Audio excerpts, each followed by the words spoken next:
Parashat Vayechi, Erev Shabbat, 10th of January 2025. We are instruments in God's will.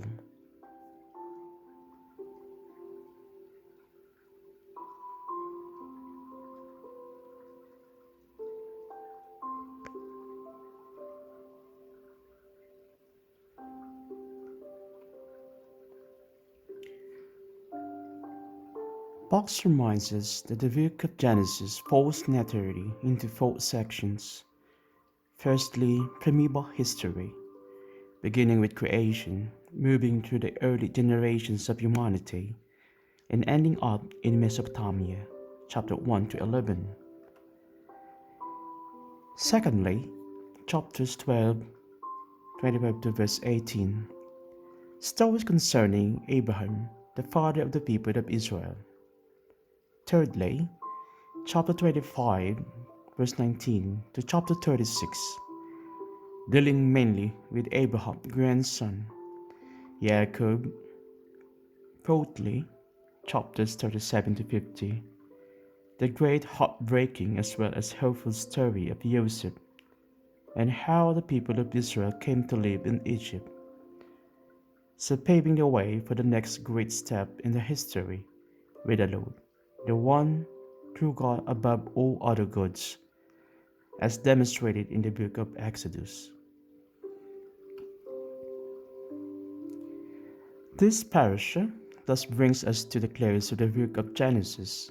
Vayechi means he lived, referring to Jacob's time in Egypt, which is now coming to an end, but also opening up the future for his 12 sons.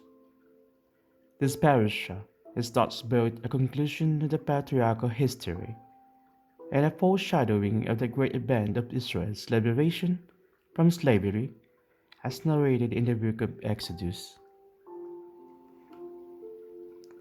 The following section is taken from my latest book, Biblical Stories for Godly Living, Chapter 6, Stories of Peace, page 92 to 93.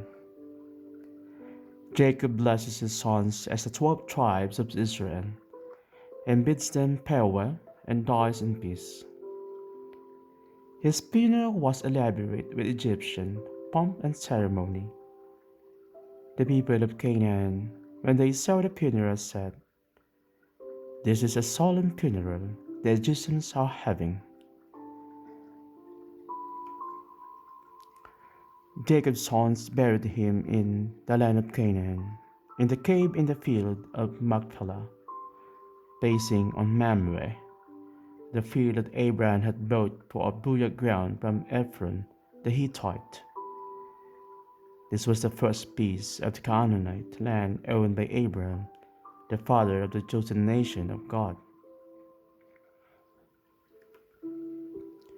Joseph's brothers are worried that he will take revenge on them now that their father is dead.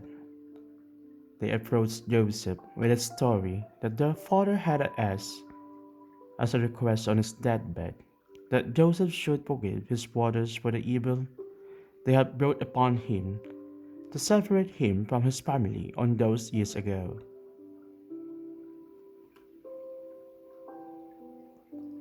Joseph burst into tears and his brothers threw themselves one again at his feet, begging to become his slaves.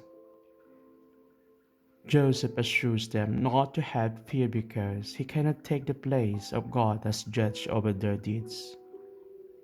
He lets them know that they meant to harm him, but that God used it for the survival of so many people.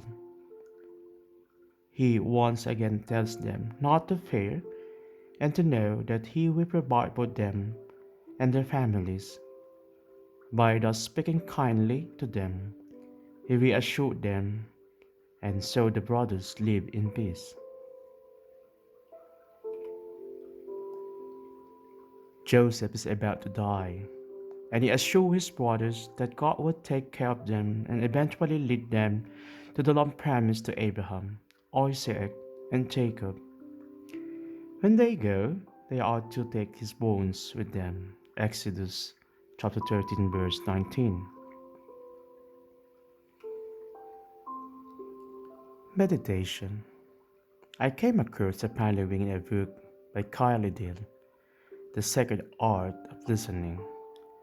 Practitioners of dialogue have discovered three vital practices of listening to understand. The more we understand about one another, the less we fear. The less we fear, the more we trust. The more we trust, the more our hearts open to love one another.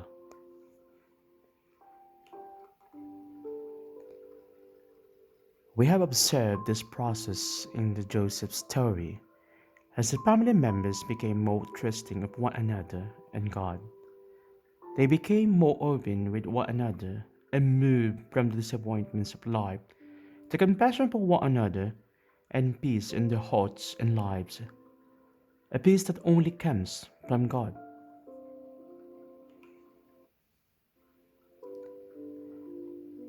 For reflection and discussion, as we are at the beginning of the new year, let us look at our lives in the light of Joseph's story.